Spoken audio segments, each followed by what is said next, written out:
The morning sun cast long shadows across the military base as Captain Sarah Mitchell walked through the corridors, with her head held high. She had earned every stripe on her uniform through years of dedication, sacrifice, and proving herself in a world dominated by men. The navy blue fabric bore the marks of her achievements. Medals that told stories of courage, leadership patches that spoke of responsibility, and rank insignia that commanded respect. Sarah had joined the Navy 12 years ago as a young woman with dreams bigger than the small town she came from. Her father, a retired Marine, had initially discouraged her, worried about the challenges she would face. But Sarah was determined. She wanted to serve her country, and she wanted to prove that women could excel in military leadership just as well as men. The path hadn't been easy. During her early years, she faced skepticism from fellow officers who questioned whether a woman could handle the pressure of military command. Some openly challenged her decisions, while others simply ignored her suggestions during meetings. But Sarah never let their doubt shake her confidence.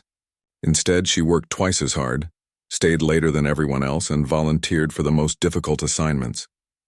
Her breakthrough came during a complex rescue mission in dangerous waters. When the original plan failed and lives were at stake, Sarah quickly developed an alternative strategy that saved 15 sailors from a sinking vessel. The success of that mission earned her the respect she had been fighting for and opened doors to higher positions. Now, as a captain, Sarah commanded a unit of over 200 personnel. Her soldiers trusted her judgment, followed her orders without question, and knew she would always put their safety first. She had proven time and again that leadership wasn't about gender. It was about character, intelligence, and the ability to make tough decisions under pressure. This particular morning felt different, though.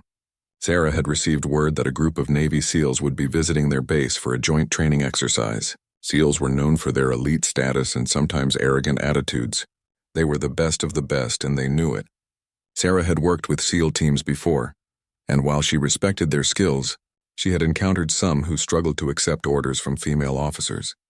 As she entered the briefing room, Sarah noticed the SEAL team had already arrived. 5 men in pristine uniforms stood near the windows, discussing something in low voices. Their leader, a tall man with sharp features and cold blue eyes, turned when she walked in. His name tag read Commander Jackson, and his expression immediately showed disapproval. Sarah had prepared for this meeting carefully. She knew the importance of making a strong first impression with elite units like the SEALs. Her uniform was perfectly pressed, her posture confident, and her voice clear as she introduced herself and began outlining the training objectives.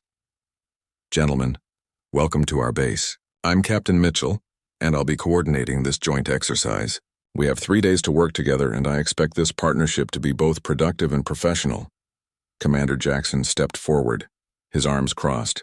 "Captain, with all due respect, my team is used to working with more experienced leadership. Perhaps there's a senior male officer who could take point on this operation." The room fell silent. Sarah felt the familiar surge of frustration she had experienced countless times before, but she kept her voice steady. "Commander, I have 12 years of military experience and have successfully led numerous joint operations. I assure you that my team and I are fully qualified to handle this exercise." "Experience is one thing," Jackson replied, his tone dismissive. "But some situations require a different kind of leadership, a more traditional approach." Sarah knew exactly what he meant by traditional. She had heard similar comments throughout her career, coded language that suggested women weren't suited for military command, but she had learned that the best response was always to let her actions speak louder than words. "I understand your concerns, Commander. However, the chain of command is clear and this exercise will proceed as planned. Now shall we review the mission parameters?" For the next hour, Sarah presented the training scenario with precision and expertise. She had spent weeks developing a complex operation that would challenge both units while fostering cooperation. The exercise involved a simulated rescue mission in hostile territory, requiring careful coordination between her regular Navy personnel and the SEAL team. Despite her professional presentation, Sarah could sense the tension in the room. Commander Jackson asked pointed questions that seemed designed more to test her knowledge than to gather information. His team members remained silent, but their body language suggested they shared their leader's skepticism. As the briefing concluded, Sarah handed out detailed mission packets to each team member. "Gentlemen, we'll begin the exercise at 600 tomorrow. I expect everyone to be prepared and ready to work together effectively. Commander Jackson took his packet but didn't immediately leave. Instead, he lingered as the others filed out, studying Sarah with an expression she couldn't quite read. Finally, he spoke. Captain Mitchell, I've heard about some of your previous operations. Your reputation precedes you. Sarah wasn't sure if this was meant as a compliment or another challenge. I hope what you've heard reflects well on my unit and the Navy as a whole. Commander? We'll see tomorrow, he replied simply, then turned and left the room. Alone now, Sarah allowed herself a moment to process the encounter. She had faced similar situations before, but it never got easier. Each time she had to prove herself all over again, earn respect that seemed to come automatically to her male counterparts. That evening, Sarah walked through the base, checking on her personnel and reviewing final preparations for the exercise. Her soldiers greeted her with genuine warmth and respect.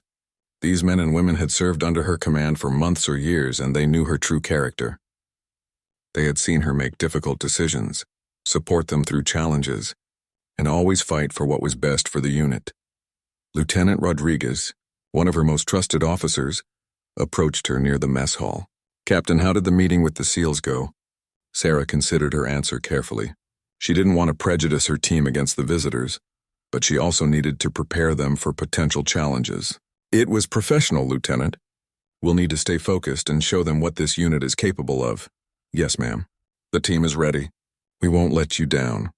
I know you won't, Sarah replied, and she meant it. Whatever challenges tomorrow brought, she had confidence in her people and in herself. As she returned to her quarters that night, Sarah reflected on the long journey that had brought her to this point. Every obstacle she had overcome, every small victory she had earned had prepared her for moments like this. Tomorrow's exercise would be another test, another opportunity to prove that leadership came from within, not from the uniform someone wore or the gender they happened to be. She fell asleep that night with determination filling her thoughts, ready to face whatever Commander Jackson and his team might throw at her. The alarm sounded at 05:30, giving everyone 30 minutes to prepare for the joint exercise. Sarah had been awake for an hour already, reviewing the mission parameters one final time and ensuring every detail was perfect. She knew that any mistake, no matter how small, would be seized upon as evidence that she wasn't capable of leading this operation. The morning air was crisp as both teams assembled at the designated staging area. Sarah's unit formed neat rows, their equipment checked and their attitudes professional. The SEAL team gathered separately, their gear more specialized and their demeanor confident to the point of arrogance. Commander Jackson approached Sarah as she finished inspecting her personnel. His uniform was flawless, every piece of equipment positioned with military precision. Captain, my team is ready to begin. I trust your people won't slow us down. Sarah met his gaze steadily. Commander, my personnel are trained professionals. They'll exceed your expectations. The exercise scenario was complex and realistic. Both teams needed to infiltrate a simulated enemy compound, rescue hostages, and extract safely while facing multiple obstacles and changing conditions. Sarah had designed the operation to require genuine cooperation. Neither team could succeed alone. As they moved out, Sarah positioned herself where she could observe both units and coordinate their movements. Through her radio, she guided her team through the initial approach, while monitoring the SEALs' progress on a parallel route. Alpha Team, adjust your approach angle by 15 degrees. You're moving into a potential crossfire zone, she transmitted to her unit. Lieutenant Rodriguez acknowledged the order and smoothly redirected his squad. Meanwhile, Sarah watched through binoculars as the SEAL team encountered their first obstacle, a security checkpoint that required careful timing to bypass. Bravo Team, she radioed to Commander Jackson. You have a 2-minute window when the patrol changes shifts. Mark your time, now. There was a pause before Jackson's voice came through the radio. Copy that, Captain. Moving now. The SEALs executed their movement flawlessly, demonstrating the elite training they were known for. Sarah had to admit their skills were impressive, even if their attitudes needed adjustment. As the exercise progressed, the scenario became more challenging. Sarah had programmed multiple complications that required both teams to adapt quickly. When a simulated explosion blocked the primary extraction route, she immediately began coordinating alternative plans. All teams, primary exfil is compromised. Switching to Contingency Plan Delta. Alpha Team, establish Overwatch position at grid reference 437-291. Bravo Team, prepare for alternate extraction at the secondary LZ. Her voice remained calm and professional despite the pressure. This was where her experience truly showed, in her ability to think clearly and make sound decisions when everything started going wrong. Commander Jackson's team reached the simulated hostages first, but they immediately encountered a problem. The scenario required specific medical knowledge to safely move one of the injured hostages, and none of the SEALs had the necessary training. "Captain," Jackson's voice came through the radio, sounding frustrated. "We need medical expertise for casualty evacuation. Do you have a corpsman available?" Sarah smiled slightly. She had anticipated this possibility and positioned Petty Officer Chen, a trained medic, within range of both teams. "Bravo Team, Petty Officer Chen is moving to your position. ETA 2 minutes." When Chen arrived at the SEAL position, he quickly assessed the simulated medical situation and began providing guidance. Commander Jackson watched with obvious surprise as the young petty officer demonstrated expertise that surpassed what many of the SEALs possessed. "Sir, we need to stabilize the patient before moving," Chen explained calmly. "If we try to extract without proper immobilization, we could cause additional injury." Jackson nodded, his expression thoughtful. For the first time since arriving at the base, he seemed to recognize that Sarah's team brought valuable skills to the operation. The exercise continued for several more hours. With both teams facing increasingly complex challenges, Sarah coordinated movements, adjusted plans as situations changed, and consistently demonstrated the kind of tactical thinking that had earned her command position. During one particularly difficult phase, her team encountered heavy simulated enemy fire and became pinned down. The SEALs were in position to provide support, but it required Jackson to follow Sarah's directions exactly. "Bravo Team, I need suppressing fire on the enemy position at bearing 045, distance 200 meters. Maintain fire for 30 seconds, then shift to bearing 080 when Alpha Team begins movement." Jackson hesitated for a moment. Taking tactical direction from Sarah meant acknowledging her authority in a way he clearly found uncomfortable. But the success of the mission depended on following her plan. "Copy that, Captain. Beginning suppression now." The coordination worked perfectly. Jackson's team provided the covering fire exactly as Sarah had requested, allowing her unit to advance and complete their objective. It was a textbook example of how joint operations should function. As the exercise neared its conclusion, both teams faced the final challenge: a coordinated assault on the main compound. Sarah had designed this phase to require split-second timing and absolute trust between the units. "All teams, this is the final push. Alpha Team takes the north entrance, Bravo Team takes the south. On my mark, we go simultaneously. Any deviation from timing could compromise the entire operation." She could hear the tension in everyone's voices as they prepared for the assault. Through her binoculars, she watched both teams move into position. 30 seconds. "Mark your targets." 15 seconds. "Stand by." "Execute, execute, execute." Both teams moved with precision and skill. Sarah's personnel executed their part of the plan flawlessly, while the SEALs demonstrated why they were considered elite forces. The coordination was so smooth that even the exercise observers commented on the professional excellence they witnessed. When the final objective was secured and all simulated hostages were safely extracted, both teams gathered at the debriefing point. The exercise had been a complete success, accomplished exactly as Sarah had planned. Commander Jackson removed his helmet and looked directly at Sarah. His expression had changed significantly from their first meeting. The arrogance was gone, replaced by what appeared to be genuine respect. "Captain Mitchell," he said formally, "that was exceptional operational planning and execution. Your team performed admirably." Sarah nodded professionally. "Thank you, Commander. Your team's skills were impressive as well. This is what joint operations should look like." But even as they exchanged these courtesies, Sarah could sense that something more significant was developing. The way Jackson looked at her had changed throughout the day. She had seen this before, the moment when a skeptical colleague finally recognized her competence. As they prepared to return to base, Sarah felt a sense of satisfaction. The exercise had gone exactly as she had hoped, demonstrating that her unit could work effectively with any team, regardless of their initial attitudes. However, she knew this was just the beginning.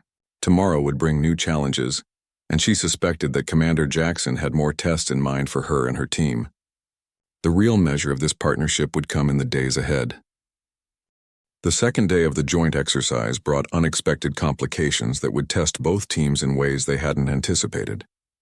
Sarah arrived at the command center early to find a message waiting. The exercise scenario had been modified overnight to include new intelligence and a more urgent timeline. She studied the updated mission parameters carefully. What had been planned as a controlled training exercise was now designed to simulate a real-world crisis situation. The pressure was significantly higher, and there would be less room for error. Commander Jackson arrived shortly after, looking as serious as Sarah felt. "Captain, I assume you've seen the new requirements?" "Yes, Commander. This changes everything. We'll need to completely revise our approach." For the first time since his arrival, Jackson seemed to genuinely seek her input rather than simply tolerate her presence. "What are your thoughts on the modified timeline?" Sarah spread the new mission briefing across the table and began pointing out key concerns. "The shortened window means we can't use our original infiltration route. It's too slow. We'll need something more direct, but that increases the risk significantly." Jackson studied the maps with her, his attitude noticeably different from the previous day. "Your team proved yesterday they can handle complex operations. What do you recommend?" As they worked together to develop a new plan, Sarah began to see glimpses of the tactical brilliance that had made Jackson a SEAL commander. When he set aside his prejudices and focused on the mission, his insights were valuable and his strategic thinking impressive. "If we split the approach here," Sarah suggested, pointing to a section of the map, "your team can create a diversion while mine accesses the primary objective through this secondary route." Jackson nodded thoughtfully. "That could work, but it puts your team in significant danger. The enemy response will be concentrated on your position once they realize the diversion." "My people can handle it," Sarah replied confidently. "The question is whether your team can maintain the diversion long enough for us to complete the objective." Jackson's eyes met hers, and she saw something new there, genuine respect for her tactical thinking. "Captain, my team can hold any position you need us to hold." They spent the next 2 hours refining the plan, working together more effectively than Sarah had thought possible given their rocky start. When they briefed their combined teams, the cooperation between the two commanders was evident to everyone present. The modified exercise began at midday under challenging conditions. Heavy rain had moved in, reducing visibility and making movement more difficult. Sarah positioned herself at an observation point, where she could coordinate both teams while maintaining communication with exercise control. As the operation unfolded, the value of their collaboration became clear. Jackson's team executed their diversionary tactics with precision, drawing enemy attention exactly as planned. Meanwhile, Sarah's unit approached their objective using the route they had agreed upon. "Bravo team maintained pressure on the eastern perimeter," Sarah transmitted. "Alpha team is approaching the primary target." The radio crackled with Jackson's response. "Copy that, Captain. We'll keep them busy down here." But as often happens in military operations, the plan began to encounter unexpected challenges. Sarah's team discovered that the simulated enemy had reinforced their position beyond what intelligence had indicated. The original approach was no longer viable. "Alpha team, hold position," Sarah ordered. "Bravo team, be advised that enemy strength is greater than anticipated. We need to modify our approach." She quickly analyzed the new situation, considering alternative strategies while staying in communication with both teams. This was the kind of pressure she had trained for throughout her career. Moments when quick thinking and decisive leadership could mean the difference between success and failure. "Bravo. Team," she transmitted to Jackson, "can you extend your diversion to include the western approach? I need to shift Alpha team's route." Jackson's response came immediately. "Affirmative, Captain. We can expand our area of operations. Give us 5 minutes to reposition." The trust implicit in his response struck Sarah powerfully. Jackson was committing his elite team to a more dangerous position based solely on her tactical judgment. It was exactly the kind of professional respect she had been working to earn throughout her career. As both teams adapted to the changing situation, Sarah found herself genuinely impressed by the SEAL unit's flexibility and skill. They modified their operations smoothly, maintaining pressure on multiple fronts while creating opportunities for her team to advance. "Alpha team, You have a clear approach on the revised route, she transmitted. Bravo team has successfully drawn enemy attention away from your path. Lieutenant Rodriguez led her team through the complex approach with the same professionalism they had shown the previous day. Sarah watched through her scope as they navigated obstacles and advanced toward their objective. But then something went wrong. One of her team members, Petty Officer Williams, simulated an injury during the approach. In the exercise scenario, this meant he was unable to continue and needed immediate evacuation. Captain, Rodriguez's voice came through the radio. Williams is down.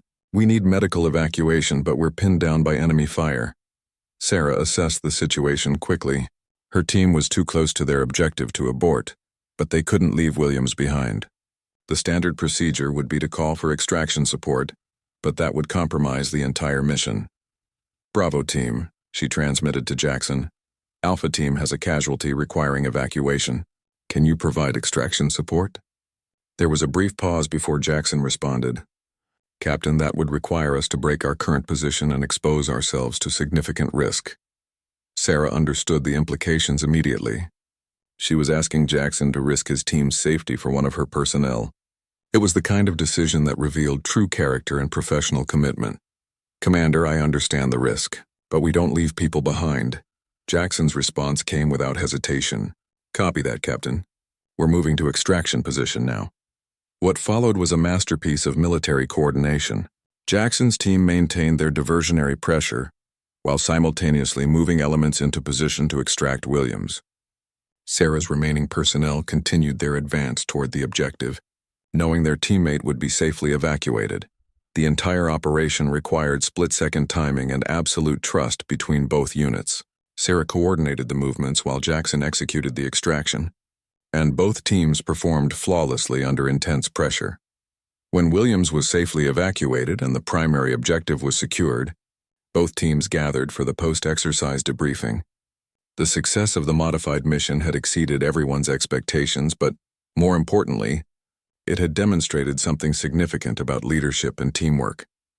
Commander Jackson approached Sarah as the formal debriefing concluded.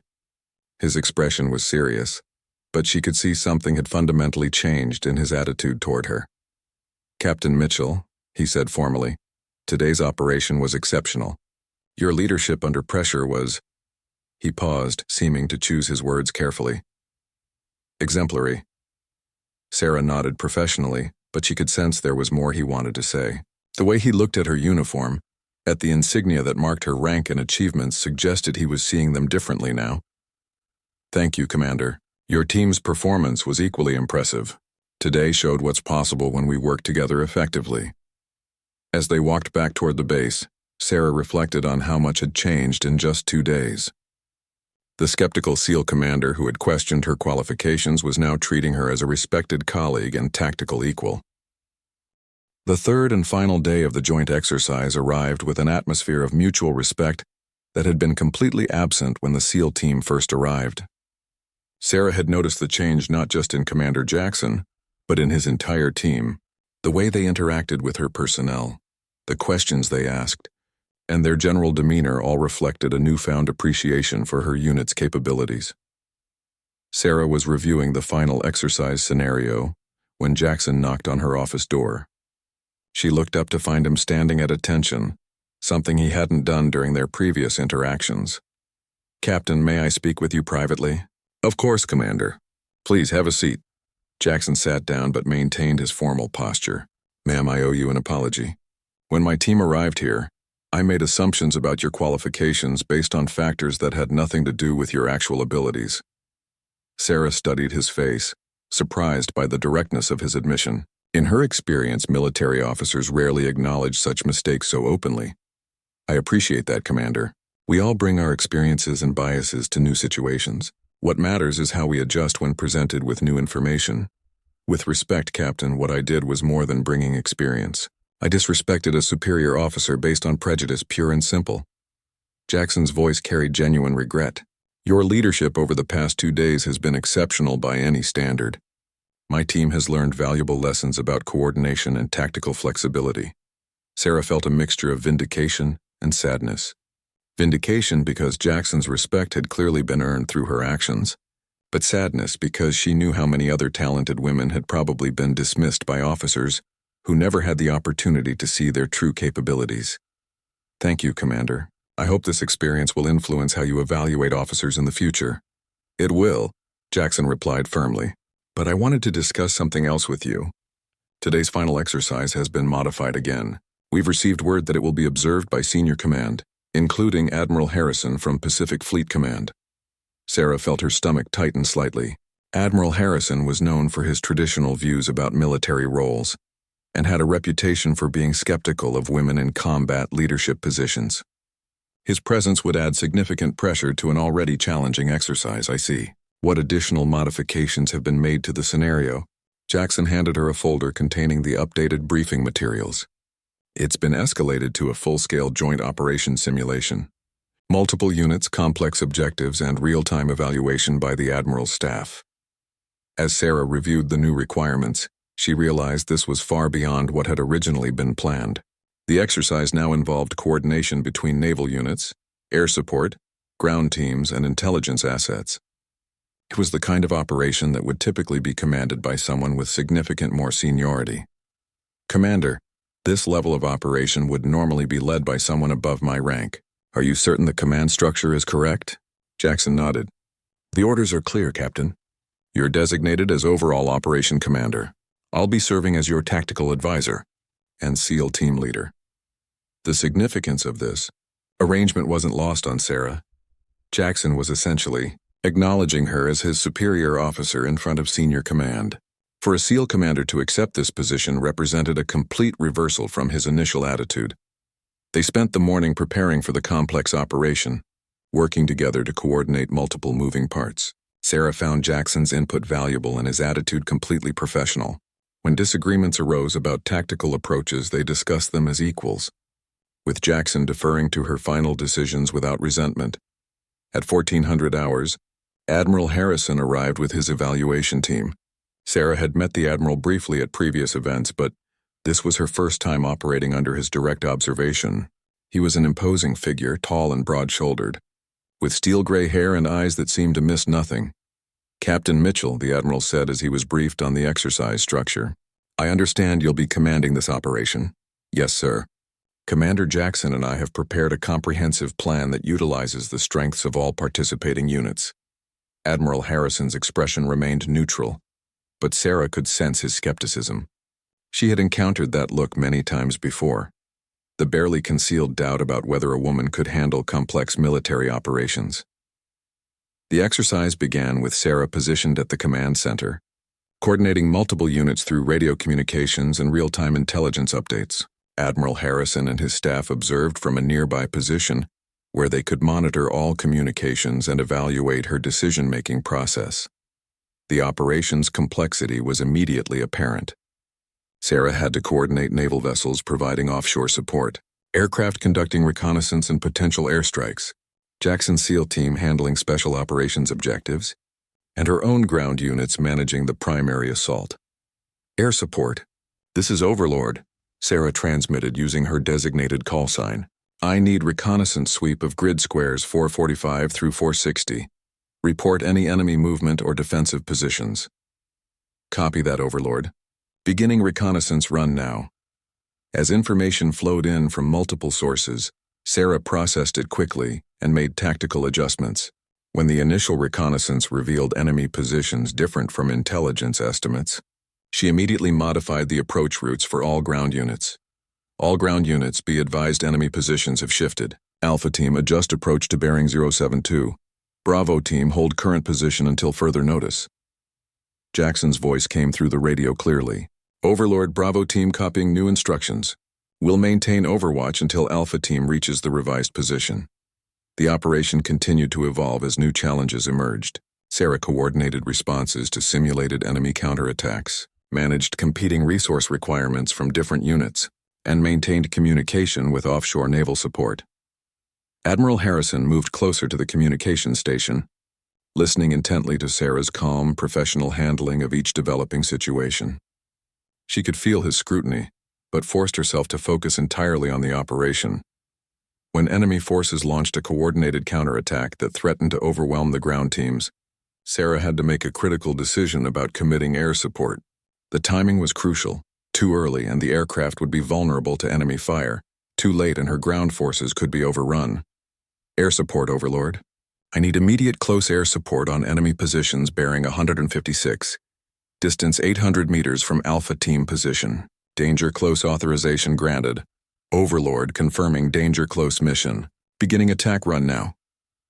The simulated airstrike was perfectly timed, allowing the ground teams to advance and complete their objectives. Sarah's coordination had been flawless, managing multiple competing priorities while maintaining overall mission focus. As the exercise reached its climax, all units converged on the final objective in a complex maneuver that required precise timing and communication. Sarah coordinated the movements like a conductor leading an orchestra, each unit playing its part in perfect harmony. All units, prepare for final assault. Naval gunfire will commence in 30 seconds, followed by air support. Ground units will advance on my command. The final phase executed exactly as Sarah had planned. Each unit performed its role perfectly, and the overall objective was achieved with minimal simulated casualties and maximum effectiveness. When the exercise concluded, Admiral Harrison approached Sarah directly. His expression was unreadable as he reviewed the operation's results with his staff. "Captain Mitchell," he said finally, "that was an exceptionally well-coordinated operation. Your command decisions were sound, your timing was excellent, and your management of multiple assets was impressive." Sarah stood at attention. "Thank you, sir." The success was due to the professionalism and skill of all participating units. "Indeed," the Admiral replied, but his eyes suggested he recognized exactly who had been responsible for that coordination. "I'll be including my observations in my report to Fleet Command." As the Admiral and his staff departed, Sarah felt a profound sense of accomplishment. She had successfully commanded a complex joint operation under the scrutiny of senior leadership, proving once again that competence and leadership transcended traditional expectations.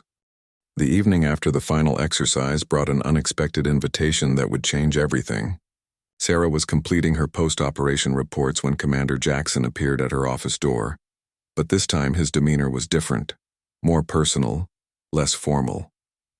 "Captain, do you have a moment? There's something I need to discuss with you." Sarah looked up from her paperwork, curious about the serious tone in his voice. "Of course, Commander. What's on your mind?"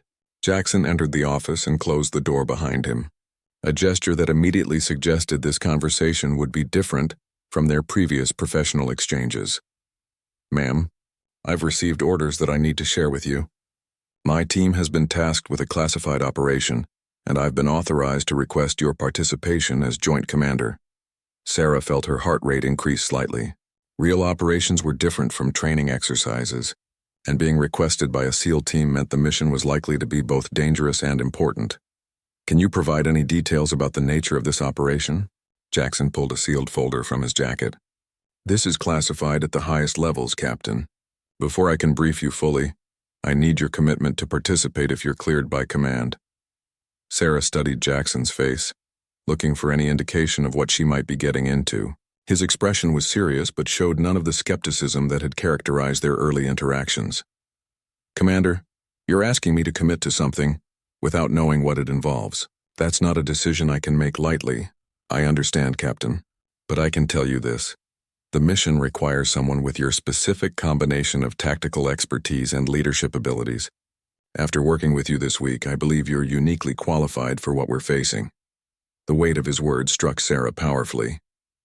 A Navy SEAL commander was essentially saying that she possessed skills that his elite team needed. It was the kind of professional recognition she had been working toward her entire career. "How much time do I have to consider this?" "The operation launches in 72 hours. I need your answer by tomorrow morning so we can begin joint preparation if you accept." After Jackson left, Sarah sat alone in her office considering the implications of his request.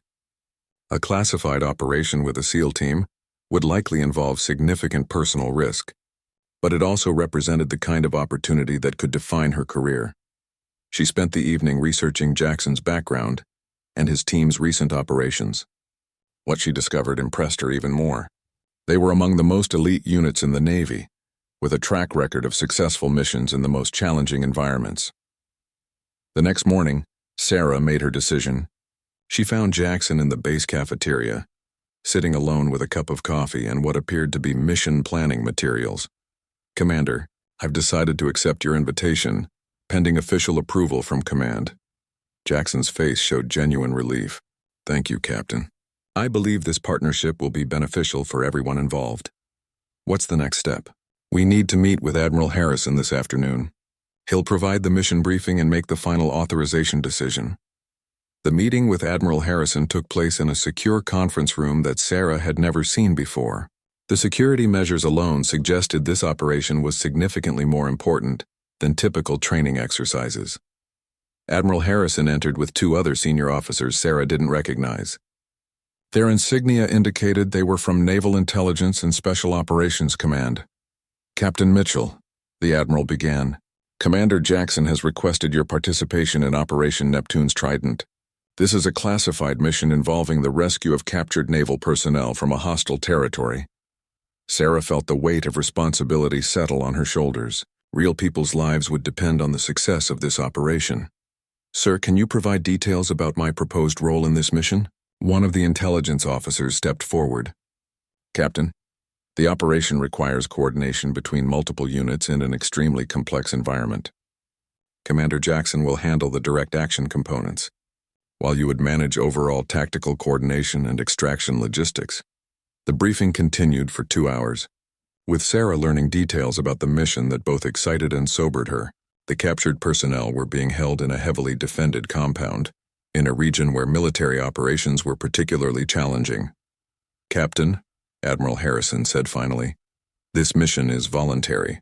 You have an established record of excellent performance, but this operation involves risks beyond normal military service." Sarah considered the Admiral's words carefully. She thought about the captured sailors who were depending on a successful rescue, about the opportunity to prove herself at the highest levels of military operations, and about the trust Commander Jackson was placing in her abilities. "Sir, I accept the mission assignment." Admiral Harrison nodded approvingly. "Very well, Captain. You'll begin intensive preparation immediately. This operation launches in 48 hours. The next 2 days passed in a blur of intensive planning and preparation. Sarah worked closely with Jackson and his team, developing contingency plans for multiple scenarios and ensuring every detail was thoroughly considered. She was impressed by the thoroughness of the SEAL team's preparation. They analyzed weather patterns, studied satellite imagery, reviewed intelligence reports, and practiced specific tactical movements until they could execute them flawlessly.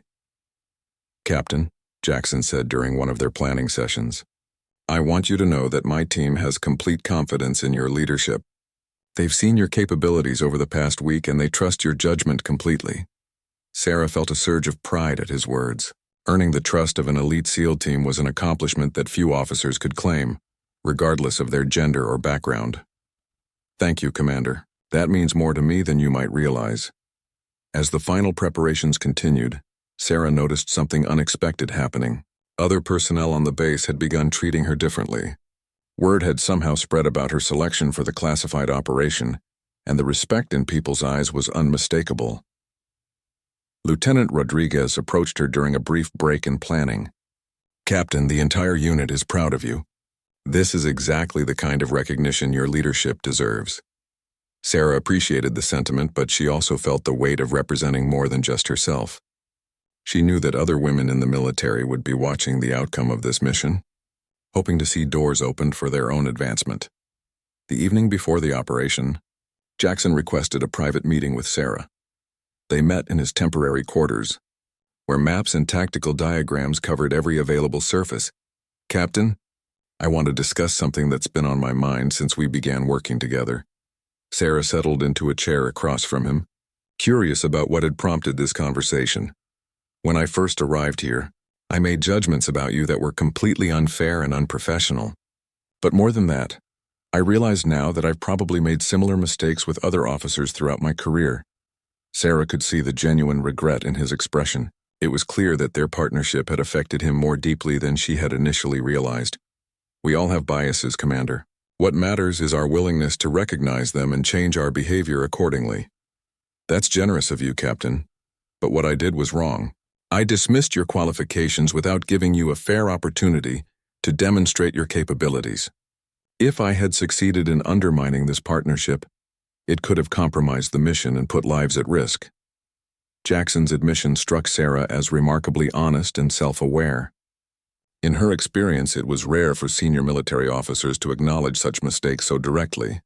Commander, the fact that you're willing to examine your own assumptions shows the kind of character that makes you an effective leader. This experience has been valuable for both of us. They spent the rest of the evening reviewing final mission details, but Sarah could sense that something fundamental had shifted in their professional relationship. What had begun as mutual suspicion had evolved into genuine respect and trust. The morning of the operation arrived with perfect weather conditions, clear skies, and calm seas that would facilitate all aspects of the mission. Sarah felt the familiar combination of nervousness and excitement that preceded any significant military operation. As she put on her gear and checked her equipment one final time, Sarah reflected on the journey that had brought her to this moment.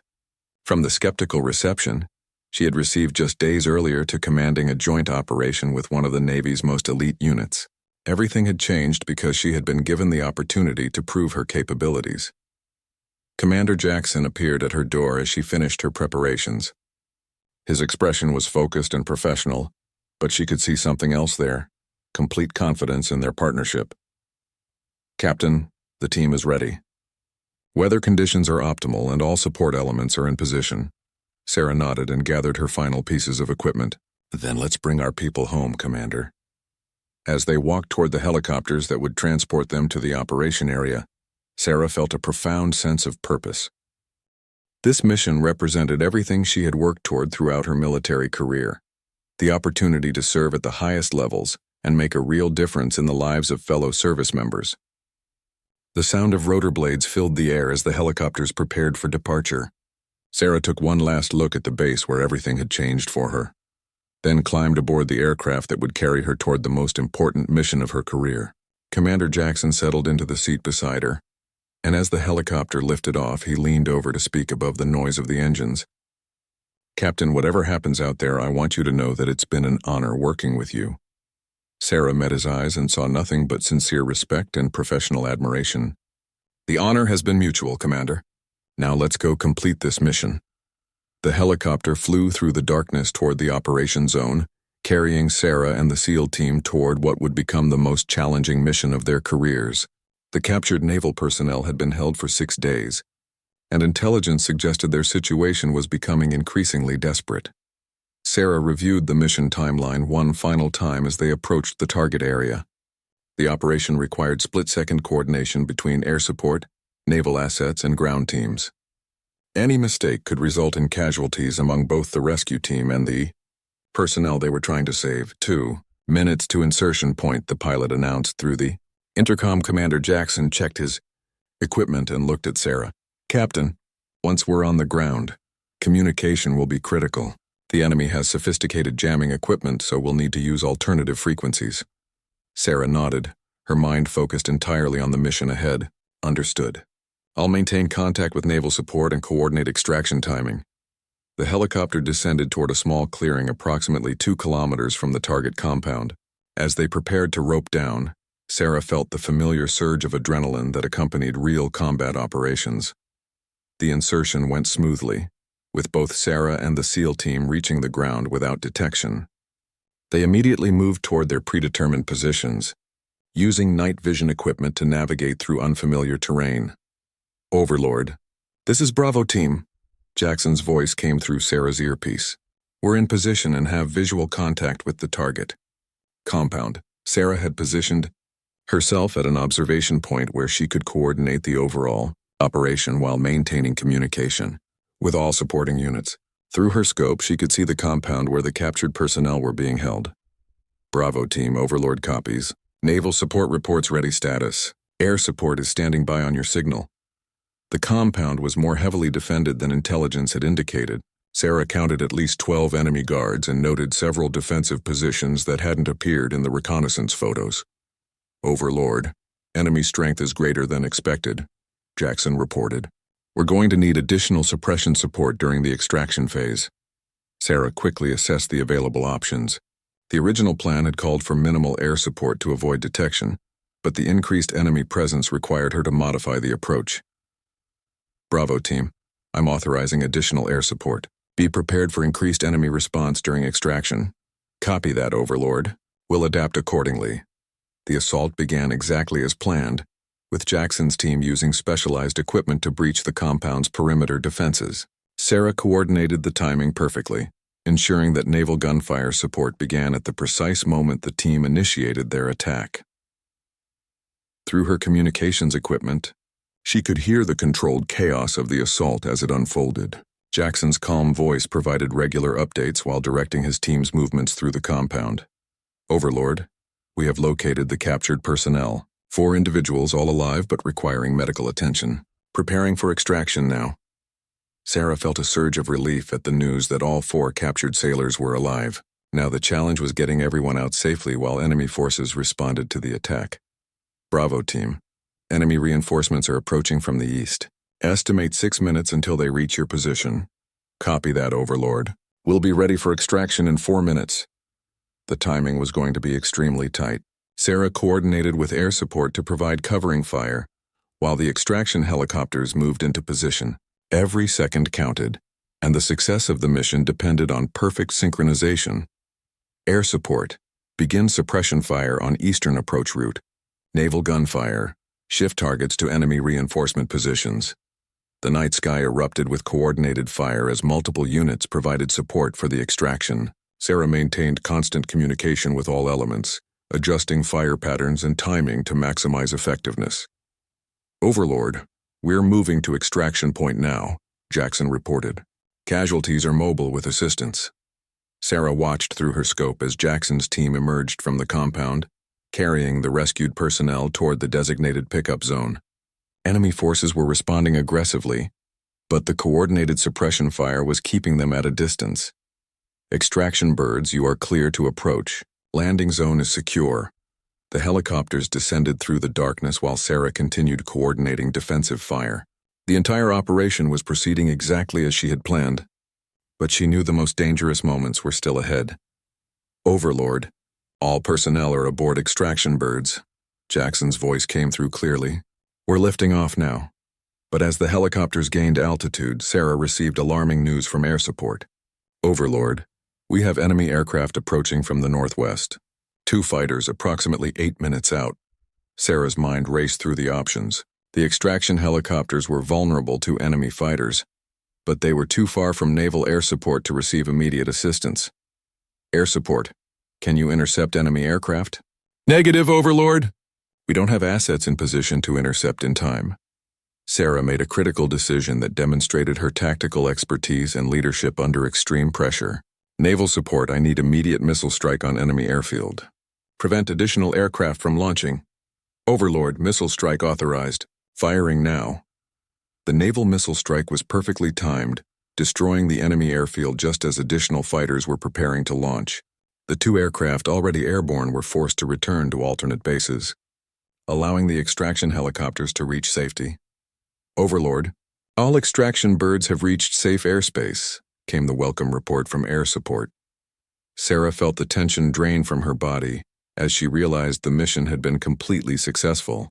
All 4 captured personnel had been rescued, and the entire team had escaped without casualties. As her own extraction helicopter arrived to pick her up, Sarah took one last look at the compound where the operation had taken place. In the distance, she could see the smoke rising from the destroyed airfield, evidence of the strategic. Thinking that had made the mission possible, Commander Jackson was waiting when Sarah's helicopter landed on the naval vessel serving as their base of operations. His expression showed a mixture of relief, admiration, and something deeper that she couldn't quite identify. Captain, he said as she approached, that was exceptional tactical leadership.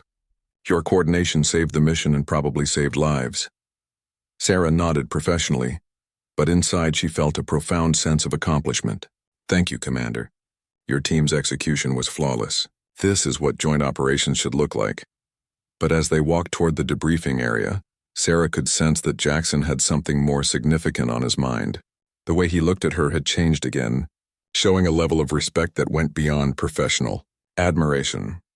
The successful rescue mission had proven beyond any doubt that Sarah possessed the tactical expertise and leadership abilities necessary for the most challenging military operations.